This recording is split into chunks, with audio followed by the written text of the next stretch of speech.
Sometimes, the hardest part isn't losing someone. It's learning how to keep living after they're gone. Emma Carter used to believe life came in chapters: falling in love, getting married, building a home. But grief tears the pages out of your story and leaves you staring at a blank book, not knowing where to begin again. 2 years ago, on a quiet coastal road outside Harbor Springs, Maine, a truck skidded in the rain and took with it the man she called home. His name was Daniel. He was her husband, her laughter, her future. Now, Emma's world is small. Just her house by the sea, the hum of the waves, and a silence that's grown too loud to ignore. But on one stormy night, the sea gave back what life had taken, not Daniel, but a stranger who would change everything. If you're new here, welcome to Kina's Stories, where every tale is about heartbreak, healing, and the quiet hope that never truly dies. Make sure you subscribe, because tonight we're going to walk through the storm and find out what waits on the other side. The story begins on a gray April morning.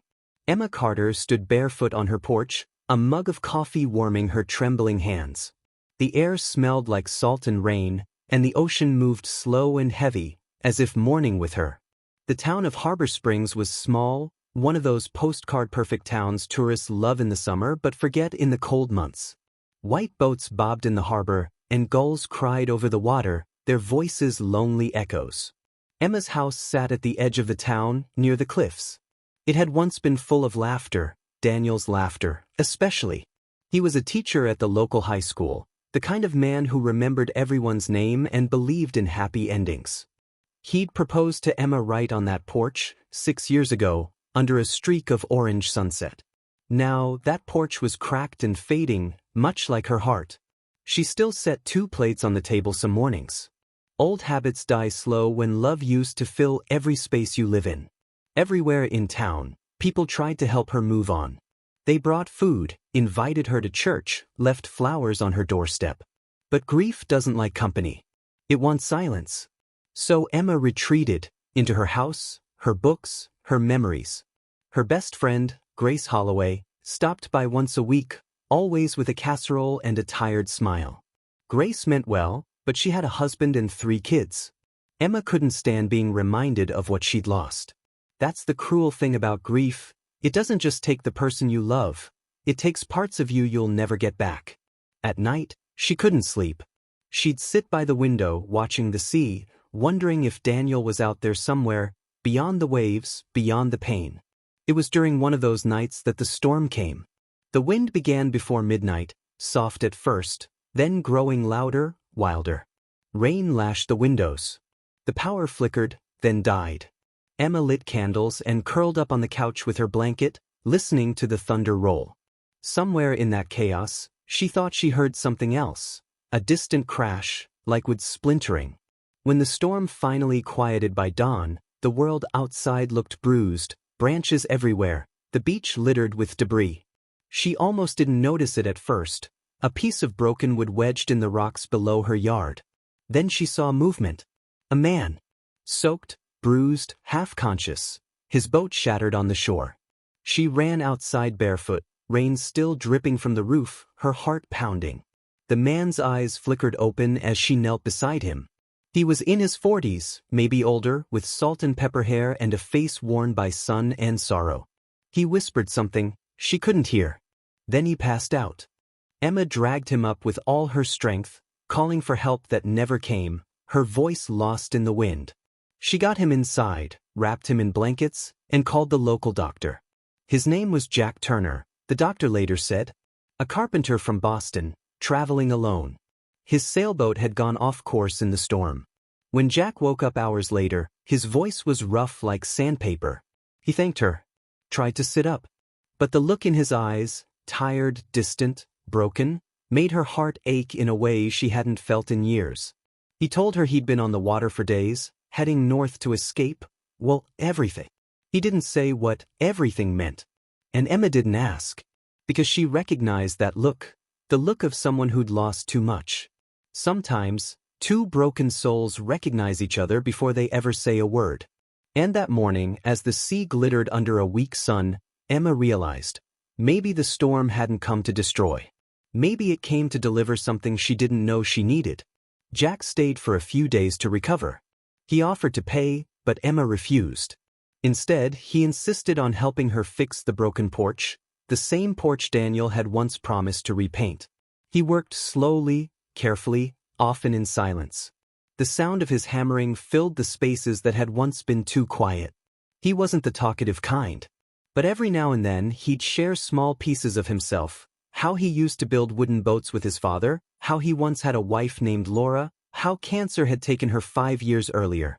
Grief recognizes grief. And in that shared understanding, something gentle began to take root. Emma found herself waiting for the sound of his footsteps in the morning, for the smell of coffee and sawdust in her kitchen, for his quiet good mornings that somehow made the air less heavy. It wasn't romance, not yet. It was presence, something she hadn't felt in years. One afternoon, as they worked side by side on the porch, Jack asked, "Why'd you stay here? This house, this town, it must be full of ghosts." She looked out at the sea and said softly, "Because leaving would mean he's really gone. And I'm not ready for that." Jack nodded. And then he said something that stuck with her. "Sometimes, staying hurts more than leaving." That night, Emma thought about those words, about how maybe healing wasn't about holding on, but about learning to let go. Days passed slowly in Harbor Springs. The air grew warmer, the storms faded, and the sea softened again, calm, like it was apologizing for what it had taken. Jack Turner stayed. He said he needed time to fix his boat. But Emma knew there was more to it. He wasn't ready to go, and neither was she ready for him to leave. They fell into a quiet rhythm. In the mornings she made coffee, strong, black, the way Daniel used to drink it. Jack preferred tea, but he never said no to her coffee. He'd sit by the window, watching the gulls circle the docks, his rough hands cupped around the mug like he was trying to hold something fragile. Sometimes he'd smile, small, almost shy. It wasn't the kind of smile that lights a room. It was the kind that heals one. Emma found herself watching him more than she meant to, the way he moved, deliberate and careful, like a man who'd spent too long walking through storms. Jack had eyes the color of old whiskey, steady, tired, kind. He spoke little, but when he did, his words carried weight. One morning, while sanding the porch rail, he said, "Funny thing about storms. They don't always come to destroy." He looked out at the horizon. "Sometimes, they just come to show you what's strong enough to stay standing." Emma didn't reply. But something inside her stirred, something she thought was gone forever. By the time May rolled in, the house by the sea began to change. Emma opened her windows again. Music played softly in the background, old jazz records Daniel used to love. And Jack's laughter, a sound she hadn't realized she'd missed, began to fill the air. He wasn't loud or charming like Daniel had been. Jack was quiet strength, the kind of man who fixed things without being asked. The kind who listened when you spoke, and somehow heard what you didn't say. They started having dinner together, not planned, just habit. Sometimes soup, sometimes sandwiches. Other times, just the comfort of being across the table from another soul. And slowly, Emma began to talk again. She told him about Daniel, about how they met at a community fundraiser, how he used to bring her seashells from his morning walks, how he died on a day just like this one, with the rain whispering against the window. Jack didn't interrupt. He just listened, eyes gentle, voice quiet when he finally spoke. "I used to bring my wife flowers every Sunday. Not fancy ones, wild ones. She said they smelled like the real world." He smiled faintly. "When she got sick, I tried to bring her flowers every day. But I think she knew it wasn't about the flowers anymore." Grief met grief that night. And for the first time, neither of them felt alone in it. That evening, the sky blushed with purple and gold. Emma and Jack sat on the rebuilt porch, listening to the waves.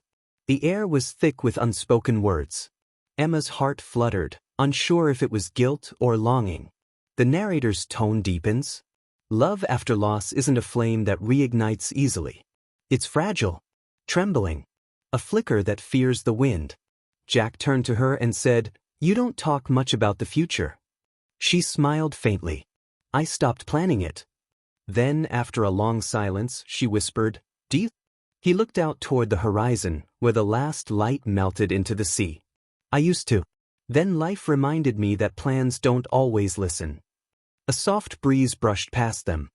He leaned forward, elbows on his knees, and said, almost to himself, but maybe some things are worth planning again. Emma didn't answer. But when the first star appeared, she realized her hands weren't trembling anymore. The summer sun rolled into Harbor Springs like a slow sigh of relief. Tourists filled the town again, children's laughter echoed along the docks, and for the first time in 2 years, Emma joined them. She and Jack walked through the market one morning, an image that made heads turn. People whispered, but Emma didn't care. She was smiling, and that felt like rebellion enough. They bought peaches, fresh bread, and a bouquet of sunflowers. Jack insisted on carrying everything. He looked happier, lighter, the sea no longer pulling him backward. Back home, Emma arranged the flowers in a vase. She stood there for a moment, the scent of sun and salt filling her lungs. Daniel's photograph was still on the mantel, his smile as familiar as her own reflection. She didn't move the photo. She didn't need to. Love, she realized, doesn't have to disappear for new love to grow. It just changes shape, softens, deepens, makes space.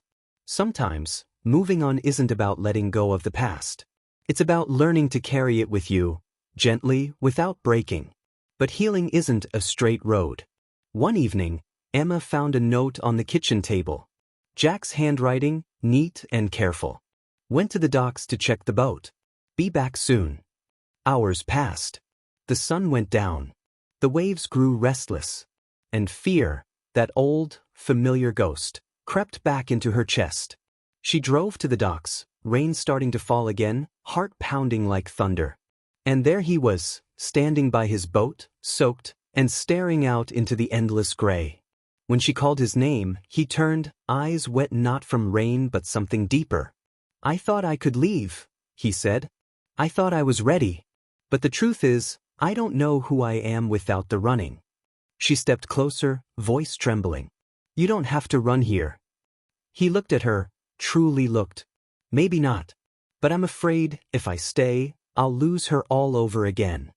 Loss teaches us to fear love, because love makes us vulnerable again. But what Emma saw in Jack's eyes wasn't fear of love, it was fear of life. And so, for the first time, she reached for his hand, not as comfort, but as promise. That night, neither of them spoke much. But they didn't need to. Some silences are louder than any confession. And in that silence, the storm inside both their hearts began to ease. The next morning, the storm clouds cleared, and the air smelled of salt and sunlight. Emma woke early, expecting the usual ache, that hollow heaviness that came with mornings. But instead, she felt something gentler. Jack was already outside, repairing a section of fence the wind had torn down. He looked up when she stepped out, his face caught in the soft light of dawn. He smiled. Morning. She handed him a cup of coffee. You were out early. He shrugged. Couldn't sleep. The sea was too loud. She chuckled softly. It's always loud. You just notice it more when you're listening. That morning, something shifted between them. It wasn't grand or dramatic, just a quiet comfort, like the moment before a heart starts beating again. As weeks passed, they fell into small rituals. Morning coffee, evening walks, quiet dinners. She cooked, he fixed things. He talked about the boats he'd built, and she told him about the books she loved. One afternoon, he showed her a carving, a small wooden gull he'd made from driftwood. For you, he said simply. Something that belongs to both the sea and the shore. Emma traced the smooth wings with her fingers.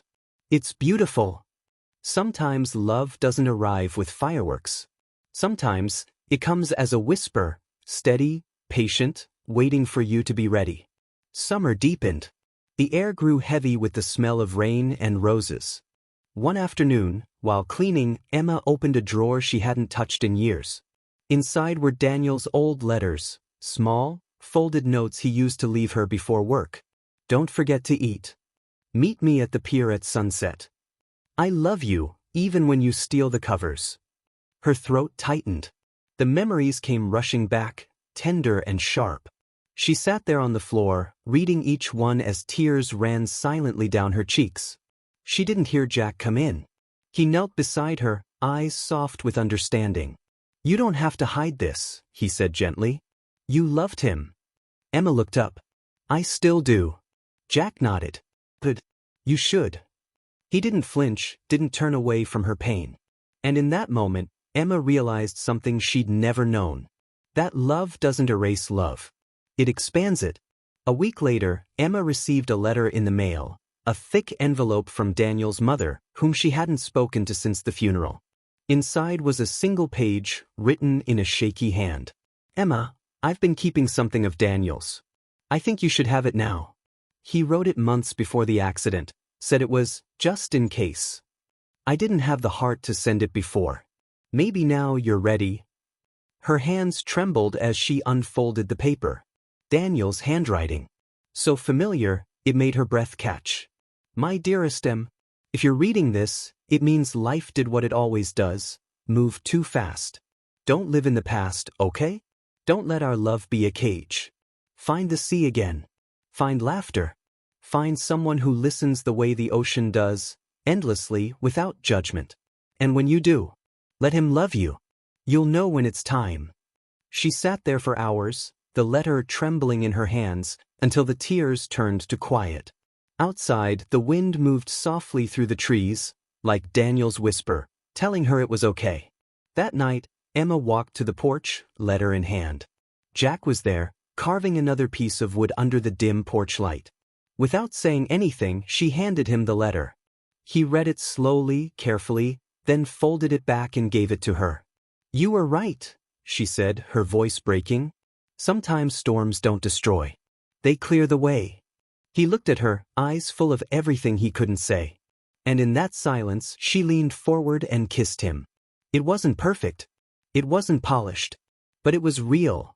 The kind of kiss that feels like exhaling after holding your breath for years. And just like that, the house by the sea breathed again. Summer slipped by like a song. The world outside didn't change, but everything inside her did. Jack fixed his boat, but he didn't sail.